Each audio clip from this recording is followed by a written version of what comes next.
राम राम भाई सारा ने। भाई आजकल अपने गांव देहात में एक बात बड़ी चलन में आ रही है कि जाट समाज का नाश कर दिया, जाटा का नाश कर दिया, जाट कूण में लगा दिए। खासकर अपने समाज के ही बात बोलते हैं ये बात, और तो कौन बोलेगा, दूसरों के तो हमसे लेना देना ही क्या है। और भाई यही बोलते हैं कि भाई सरकार ने कर दिया, सरकार ने कर दिया। तो भाई सरकार ने किया या नहीं किया वो तो नहीं पता, लेकिन एक जो चीज़ मुझे जो दिखी अपने समाज में आज के टाइम पे, देखो अपनी कमी हमें खुद ढूंढनी पड़ेगी कि हमारे अंदर क्या कमी है।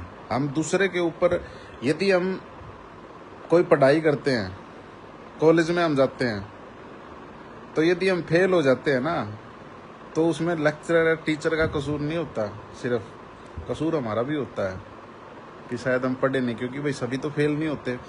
तो कई साल पहले की बात होगी, मेरे माँ बाप ने मेरे को सुनाई थी एक कहानी, एक छोटी सी कहानी। छोटा सा था मैं, और मेरे को याद है वो आज भी वो कहानी। फिर मैंने वो गूगल पे भी सर्च करके देखी, और वो कहानी बिल्कुल सच है कि भाई एक अपना जो मलिक खाप है, गठवाड़ा जो खाप है, उस खाप के एक प्रधान होया करते। अपना रोहतक जिले में एक उलाना गांव है, उलाना गांव के दादा घासी का नाम था। दादा घासी भाई बहुत बड़े पंचायती आदमी माने जाया करते थे। वो अपने डिसीजन को लेके, अपने उसको लेके बहुत याद किए जाते हैं आज भी। उस लेवल पे शायद याद नहीं किया जाता उनको, जिस लेवल पे उनको याद किया जाना चाहिए। और उनकी एक कहानी बताते थे मेरे घर वालों ने, मेरे कई साल पहले मेरे को बताई थी कि भी दादा घासी इतने ज़्यादा सामाजिक आदमी, इतने ज़्यादा न्यायप्रिय आदमी थे कि हर समाज के, हर जाति के लोग उनको बहुत पसंद करते थे कि भाई ये बंदा जो भी यदि न्याय करेगा तो ये जेन्युइन न्याय करेगा, कोई भी मतलब पक्षपात नहीं करेगा ये दादा घासी। अब हुआ क्या, कहानी कैसे थी वो कि जो दादा घासी के जो साले थे ससुराल वाले, उन्होंने है ना कुछ किसी की जमीन पे कब्जा कर रखा था, और वो जमीन थी ब्राह्मणों की, और उसके ऊपर झगड़ा चल रहा था उनका। अब भाई किसी ने भी किसी की जमीन के ऊपर कब्जा कर रखा होता ना, तो भाई पता तो सभी को ही होता है कि भाई कब्जा किसने कर रखा है। भाई यदि मैं किसी की जमीन पे कब्जा करूंगा या मेरी जमीन पे कोई कब्जा करेगा, तो भाई मेरे पड़ोसी को भी पता है कि भाई गलत कौन है, मैं गलत हूं या वो गलत है, सामने वाला गलत। तो पता तो सबको होता है कि भाई दादा घासी का जो रिश्तेदार थे, जो साले थे, उन्होंने कब्जा कर रखा था जमीन के ऊपर, पंडितों की जमीन पे, ब्राह्मणों की जमीन पे।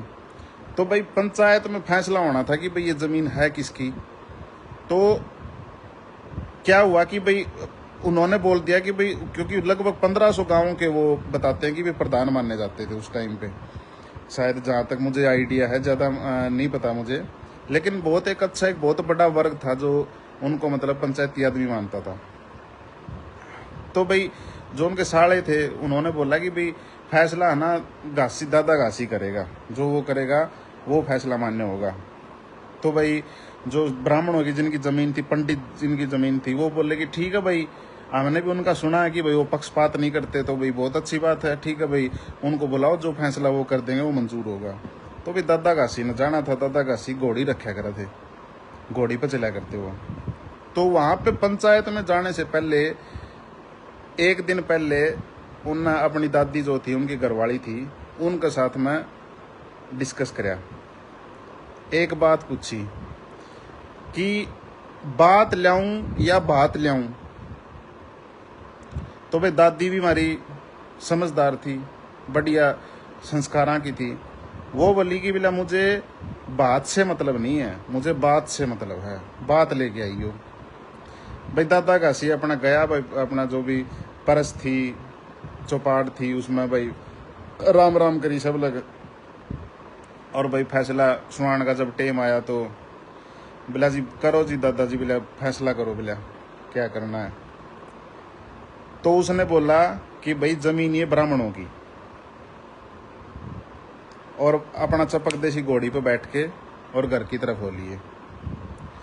तो कहने का मतलब क्या है कि भाई उस टाइम पे हमारे जाट समाज में निकम्मे इंसान भी हुआ करते और जनवन इंसान भी हुआ करते। निकम्मे इंसान जो दादा घासी के जो रिश्तेदार थे, जो मतलब बेमतलब एक गरीब आदमी की या फिर भाई लाचार या फिर कमजोर आदमी की जमीन पे कब्जा कर रखा। और असली दमदार आदमी दादा घासी जी से गठवाड़ा खाप के जो प्रधान थे, ऐसे आदमी भी होया करते। तो आज के टाइम पे हमारे समाज में, जाट समाज में ऐसे लोग, दादा घासी जैसे लोग ना के बराबर हो गए हैं। एक भी नहीं दिखता मेरे को पंचायती आदमी आज के टाइम पे। आज के टाइम पे पंचायती आदमी चौधरी होने का मतलब पता क्या रह गया? सिर्फ और सिर्फ गरीब आदमी को परेशान करना। देखते हम ये चीजें आज के टाइम पे गांव समाज में। ये सच्चाई है आज अपने जाट समाज की।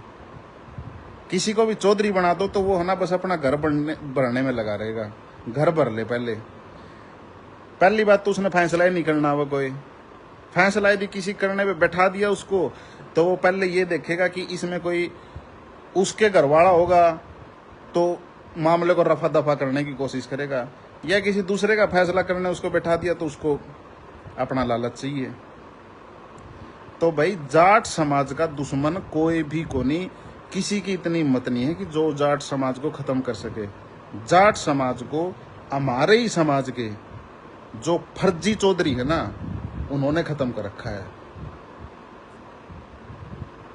ये सच्चाई है।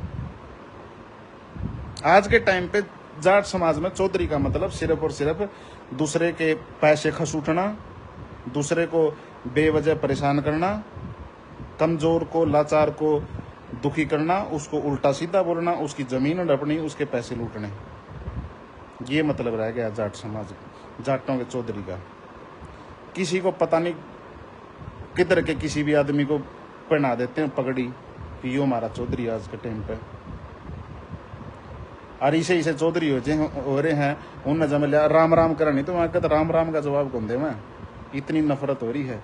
और ये जो सोच है ना, ये मुगलिया सोच है, मुगलों वाली सोच है ये।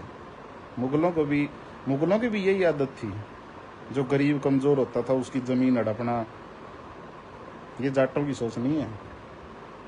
तो जाट समाज का नाश किसी ने नहीं कर रखा, किसी की हिम्मत नहीं है जाट समाज का नाश करने की।